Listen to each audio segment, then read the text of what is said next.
RTVKGF news முக்கிய செய்திகள். BEML நான் பர்மனன்ட் வர்க்கர்ஸ் தொழிலாளர்களின் நீண்டகால போராட்டத்திற்கு மாபெரும் வெற்றி. 8 மணி நேர அனல் பறக்கும் பேச்சுவார்த்தை 36 ஆண்டுகால கிராஜுவிட்டி உரிமையை வென்றெடுத்தது ஒருங்கிணைப்பு குழு. முக்கிய தலைப்புச் செய்திகள். வரலாறு காணாத வெற்றி.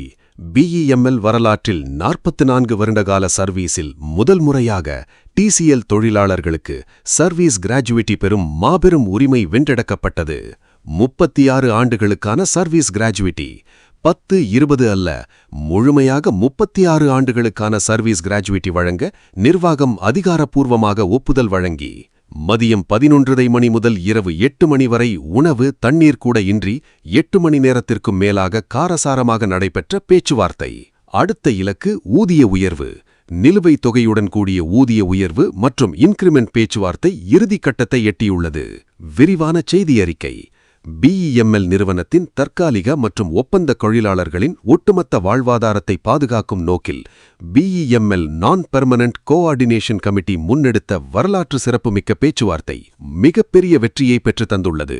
கார்ப்பரேட் நிர்வாகத்துடன் பல கட்டங்களாக நடைபெற்ற ஊதிய பேச்சுவார்த்தையின் தொடர்ச்சியாக இன்று நடைபெற்ற ஆலோசனைக் கூட்டம் வரலாறு காணாத திருப்பத்தை ஏற்படுத்தியுள்ளது. மதியம் 11:30 மணி முதல் இரவு 8 மணி வரை நடைபெற்ற இந்த அனல் பறக்கும் பேச்சுவார்த்தையில் ஒருங்கிணைப்பு குழு தலைவர்கள் தொழிலாளர்களின் உரிமைகளுக்காக போர்க்குணத்துடன் வாதாடினர்.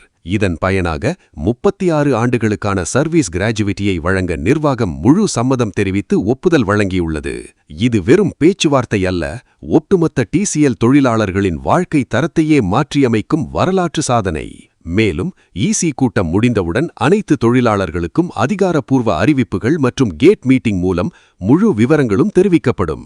தொடர்ந்து நிலுவையில் உள்ள ஊதிய உயர்வு, வேஜ் ரிவிஷன் மற்றும் இன்கிரிமெண்ட் தொகையை நிலுவைத் தொகையுடன் பெற்றுத்தருவதற்கான இறுதி பேச்சுவார்த்தையும் வெற்றிகரமாக முடிக்கப்படும் என உறுதியளிக்கப்பட்டுள்ளது. தொழிலாளர்கள் அனைவரும் முழு நம்பிக்கையுடனும் மகிழ்ச்சியுடனும் இருக்குமாறு ஒருங்கிணைப்பு குழு கேட்டுக்கொண்டுள்ளது. இதுபோன்ற முக்கிய செய்திகளை தெரிந்து கொள்ள RTVKGF நியூஸ் சேனலை லைக் அண்ட் சப்ஸ்கிரைப் செய்து கொள்ளுங்கள். மதிப்பிற்கும் மரியாதைக்குரிய என் உயிரினு மேலான என் தோழமை தோழாளர் தோழர்களுக்கு தெரிவிப்பதாதெனில், நம்முடைய BML நான் பர்மனன்ட் கோஆர்டினேஷன் கமிட்டி பல்வேறு போராட்டங்களை கையில் எடுத்து இந்த ஒட்டுமொத்த தொழிலாளர் வர்க்கத்தை காக்க வேண்டும் என்கின்ற ஒரு நல்லெண்ணத்தோடு முதன்முறையாக இந்தியாவினுடைய வரலாற்றில் இதுவரையிலும் சொல்லக்கூட முடியாத அளவுக்கு ஒரு மயில் சாதனை என்னன்னு கேட்டாக்கா, நம்முடைய கார்ப்பரேட் மேனேஜ்மெண்ட் கிட்ட இந்த வேஜ் ரிவிஷன் நெகோசியேஷன் நடக்குது. பலவிதமான கட்டங்களாக பேச்சுவார்த்தை நடக்குது. ஆனால் லாஸ்ட் மீட்டிங் ஒரு மாதிரி இருந்துச்சு, அதுக்கு முன்னாள் மீட்டிங் ஒரு மாதிரி இருந்துச்சு, அதுக்கு முன்னாலும் அப்படி பல்வேறு மீட்டிங் நடந்தாலும் இன்றைய தினம் மதியம் 11:30க்கு துவங்கிய மீட்டிங் 8 மணி வரலாம் நடக்குதுன்னு சொன்னா, என்னுடைய நான் பர்மனன்ட் கோஆர்டினேஷன் கமிட்டி தலைவர்கள் பேசிய பேச்சு ஒட்டுமொத்த TCL தொழிலாளர்களுடைய வாழ்க்கை தரத்தை மாற்ற வேண்டும் என்று பேசிய பேச்சு. அது மாத்திரமல்ல தோழர்களே, இன்னைக்கு பெம்மால் ஹிஸ்டரியில 44 வருட சர்வீஸ்ல என்னுடைய TCL தொழிலாளிக்கு இன்னைக்கு சர்வீஸ் கிராஜுவிட்டி கிடைக்குதுன்னு சொன்னா, என்னுடைய நான் பர்மனன்ட் கோஆர்டினேஷன் கமிட்டி தான் இதுக்கு முழு காரணம். 10 வருஷம் இல்ல, 20 வருஷம் இல்ல, 30 வருஷம் இல்ல, இன்னைக்கு 36 வருஷத்துக்கு சர்வீஸ் கிராஜுவிட்டி கொடுக்கணும்ட்டு நம்முடைய BML கார்ப்பரேட் மேனேஜ்மெண்ட் வந்து ஒத்துக்கனே மரியாதைக்குரிய CGM ஐயா அன்பழகன் தலைமையில வெகு சிறப்பான முறையில, ஒரு போராட்டமான முறையில, சோறு தண்ணி இல்லாத முறையில, டீ காபி குடிக்க முடியாத நிலையில இந்த பேச்சுவார்த்தை இன்னைக்கு நடத்தி அதுக்கு மிகப்பெரிய ஒப்புதல் பெற்று மினிட்ஸ் பெற்று தொழிலாளர் தோழர்களை நாளைக்கு ECT முடிச்சுட்டு எல்லா தொழிலாளிகளுக்கும் வாய்ஸ் மெசேஜ் கொடுக்கிறோம். தேவையான கேட் மீட்டிங்ல டிக்ளேர் பண்றோம். அது மாத்திரம் இல்ல, இது முடிந்த கையோட வேஜ் ரிவிஷனை முடிச்சு ஒட்டுமொத்த தொழிலாளர்களுடைய அரியர்ஸை பெற்று தந்து அந்த இன்கிரிமெண்ட் அதை கூட வாங்கி கொடுக்குற தோழர்களை நம்பிக்கையோட மகிழ்ச்சியோட நாளைக்கே பேச்சுவார்த்தை அது ஃபைனல் ஆகுது. எனவே அந்த 3-4 ரூபாய் இன்கிரிமெண்ட் அரியர்ஸோட நம்முடைய தொழிலாளிகள் எல்லாருக்கும் வாங்கி கொடுக்குறோம், முடிக்க போறோம் என்பதை கூறிக்கொண்டு வாய்ப்புக்கு நன்றி கூறி விடைபெறுகிற நன்றி, வணக்கம். ಎಲ್ಲರಿಗೂ ನಮಸ್ಕಾರ. ಕಾಮ್ರೇಡ್ಸ್, ಇವತ್ತು ನಮ್ಮದು ವೇಜ್ ಮೀಟಿಂಗ್ ಬಗ್ಗೆ ಸುಮಾರು 1 ಗಂಟೆಗೆ 11 ಗಂಟೆಗೆ ನಾವು ಹೊರಗಡೆ ಹೋಗಿದ್ವಿ. ಇವತ್ತು ಮೀಟಿಂಗ್ ಆಗಿದೆ. ಯಾವ ಮೀಟಿಂಗ್ ಆಗಿದೆ ಅಂತೆ ವೇಜ್ ಬಗ್ಗೆ ಕೊಡಲೇಬೇಕಂದ್ರೆ ಇಶ್ಯೂ, ಫಸ್ಟ್ ಇಶ್ಯೂ ಆಗಿದೆ. ಅದು ಎಷ್ಟೆಷ್ಟೋ ಅವರು ಟ್ರೈ ಮಾಡಿ ಅಲ್ಲಿ ಮಾತಾಡಿ ಇಲ್ಲಿ ಮಾತಾಡಿ ಆಮೇಲೆ ಒಂದು ಕನ್ಕ್ಲೂಷನ್ ಬರೀತೀವಿ. ಆಮೇಲೆ ಗ್ರ್ಯಾಜುಯೇಟ್ ಬಗ್ಗೆ ಅವ್ರು ಏನೇನಿದ್ರು 2001 ಕೊಡ್ತೀವಿ ಅಂದರೆ ಡಿಕ್ಲೇರ್ ಮಾಡಿದ್ರು. ನಾವು ಅದಕ್ಕೆ ಒಪ್ಕೊಳ್ಳಿಲ್ಲ.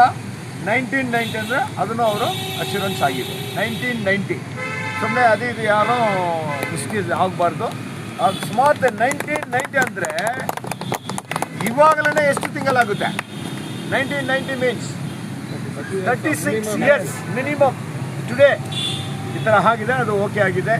ಆಮೇಲೆ ಇದು ಹಾಕಿದ ಮೇಲೆ ಫೈನಲ್ ಆಗಿದ ಮೇಲೆ ಶಾರ್ಟ್ಲಿ ಒಂದೊಂದು ಮೀಟಿಂಗ್ ಕರೆದಿದ್ದಾರೆ. ಅದರಲ್ಲಿ ವೇಜ್ ಬಗ್ಗೆ ಮಾತಾಡೋಣ ಅನ್ನೋ ಒಂದು ಅಶ್ಯೂರೆನ್ಸ್ ಕೊಟ್ಟು ಮಿನಿಟ್ಸ್ ಕೊಟ್ಟಿದ್ದಾರೆ ಕಾಂಪ್ಲೆಕ್ಸ್. ಅದು ಏನಿದೆ ನೀವೆಲ್ಲ ಇಲ್ಲಿ ಇರೋಕ್ಕೋಸ್ಕರನೇ ಅಲ್ಲಿ ಮೀಟಿಂಗ್ ನಡೆಸ್ತಿದೆ. ಒಳ್ಳೆ ಸಪೋರ್ಟ್ ಮಾಡಿದರು. ನಮ್ಮ hall leaders is very strong speech for today.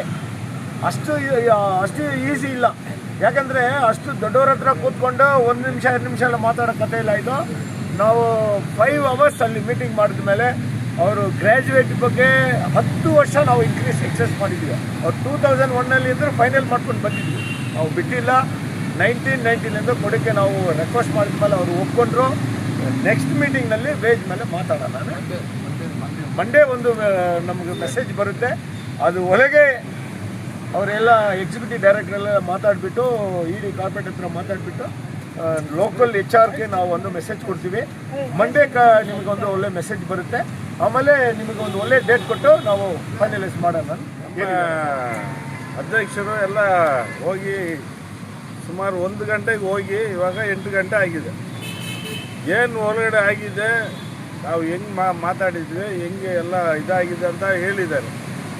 ಒಂದು ಗ್ರ್ಯಾಜುಯಿಟಿ ಅಶ್ಯೂರೆನ್ಸ್ ಆಗಿದೆ, ವೇಜ್ದು ಆಗಬೇಕು. ವೇಜ್ದು ಇಲ್ಲ ಅಂತ ಹೇಳಿದರು, ಅದೆಲ್ಲ ಒಪ್ಪೋದಿಲ್ಲ. ವೇಜ್ ಕೊಡಲೇಬೇಕು ವಿತ್ ಅರಿಯರ್ಸ್ ಅಂತ ನಾವು ಸ್ಟ್ರಾಂಗ್ ಆಗಿ ಹೇಳಿದ್ದೀವಿ. ಮಂಡೇ ಮತ್ತು ಕಾರ್ಪೊರೇಟು ನಾಳೆ ಸ್ಯಾಟರ್ಡೇ 2 ದಿನ ರಜಾ. ಮಂಡೇ ಈವ್ನಿಂಗು ಮಾಡಿಬಿಟ್ಟು ಇನ್ಫಾರ್ಮೇಷನ್ ಕೊಡ್ತೀವಿ ವೇಜ್ ಬಗ್ಗೆ ಸ್ಟಾರ್ಟ್ ಮಾಡೋಕ್ಕೆ ಅಂತ ಹೇಳಿದ್ದಾರೆ. ಮಂಡೇ ಅವರು ವೇಜ್ ಬಗ್ಗೆ ಏನು ಡಿಸ್ಕಷನ್ ಮಾಡಿಬಿಟ್ಟು ಹೇಳ್ತಾರೋ ಅದ್ರ ಮೇಲೆ ನೆಕ್ಸ್ಟ್ ಮೀಟಿಂಗು ಡೇಟು ಕೊಟ್ಟಿದ್ದಾರೆ. ಇವಾಗ ಮಿನಿಟ್ಸು ಕೊಟ್ಟಿದ್ದಾರೆ. ಮಂಡೇ ಏನಾದರೂ ಅವ್ರು ತೀರ್ಮಾನ ಮಾಡಿ ಒಳ್ಳೇದಾದರೆ ನಾವು ಅದ್ರ ಮೇಲೆ ಡಿಸ್ಕಷನ್ ಹೋಗೋಣ. ಇಲ್ಲ ಅಂದರೆ ಬುಧವಾರ ಕೋರ್ಡಿನೇಷನ್ ಮೀಟಿಂಗ್ ಆಗುತ್ತೆ. ವೇಜ್ ಮಾಡಲೇಬೇಕು, ಇದೇ ಈ ಕೋರ್ಡಿನೇಷನ್ ಕಮಿಟಿ ತೀರ್ಮಾನ. ವೇಜ್ ಇಲ್ಲದೆ ಈ ಹೋರಾಟ, ಈ ವೇಜ್ ನೆಗೋಸಿಯೇಷನು ಅಗ್ರಿಮೆಂಟ್ ಆಗೋದಿಲ್ಲ ಅಂತ ಮ್ಯಾನೇಜ್ಮೆಂಟ್ಗೆ ಕಟ್ಟುನಿಟ್ಟಾಗಿ ತಿಳಿಸಿದ್ದೀವಿ. ವೇಜ್ ಆಗಬೇಕಂದ್ರೆ ಹೋರಾಟ ಮಾಡಿದ್ರೇ ನೀವು ಕೊಡ್ತೀರ ಅಂದರೆ ಅದಕ್ಕೂ ನಾವು ತಯಾರಿದ್ದೀವಿ. ಬುಧವಾರ ವೇಜ್ ಕೋರ್ಡಿನೇಷನ್ ಮೀಟಿಂಗ್ ನಡೆಯುತ್ತೆ, ಅದರಲ್ಲಿ ತೀರ್ಮಾನ ಮಾಡೋಣ. ಮಂಡೇ ಏನು ಅವರು ಔಟ್ಪುಟ್ ಕೊಡ್ತಾರೆ ನೋಡಿಬಿಟ್ಟು ಫರ್ದರ್ ಮೀಟಿಂಗು 9th ಕೊಟ್ಟಿದ್ದಾರೆ, ಅದ್ರ ಒಳಗಡೆ ಕರಿಬೋದು. ಆದರೆ ಈ ಇದು ಬಂದು ವೇಜ್ ನೆಗೋಸಿಯೇಷನ್ ಬಂದು ಶುರು ಆಗಬೇಕಂತ ಬೇಡಿಕೆ ಇಟ್ಟಿದ್ದೀವಿ. ಅದು ಆಗಬೇಕು. ಪರಮೇಶ್ ಒಂದು ನಿಮಿಷ ಬೇಗ ಅದು ಮಾತಾಡಲೇಬೇಕು. ಮಾತಾಡಿ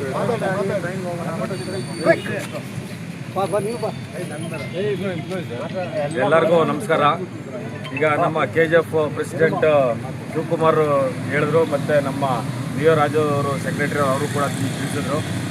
ಏನು ಸುಮಾರು 5 ಇಂದ 6 ಅವರ್ಸ್ ಒಳಗಡೆ ಮೀಟಿಂಗ್ ಆಯಿತು. ನಾವು ಯಾವುದನ್ನು ಕೊಟ್ಟಿಲ್ಲ. ನಮಗೆ ಏನಿವತ್ತು ದುಡಿತಾ ಇದ್ದೀವಿ ಅದಕ್ಕೆ ಪ್ರತಿಫಲ ಸಿಗಬೇಕು ಅಂತ ನಾವು ಎಲ್ಲ ಬಂದಿದ್ದಂಥ ಪ್ರೆಸಿಡೆಂಟ್ ಸೆಕ್ರೆಟರಿಗಳು ಎಲ್ಲರೂ ಒಂದು ವಾಯ್ಸ್ ಕೊಟ್ಟು ಮಾತಾಡಿದ್ವಿ.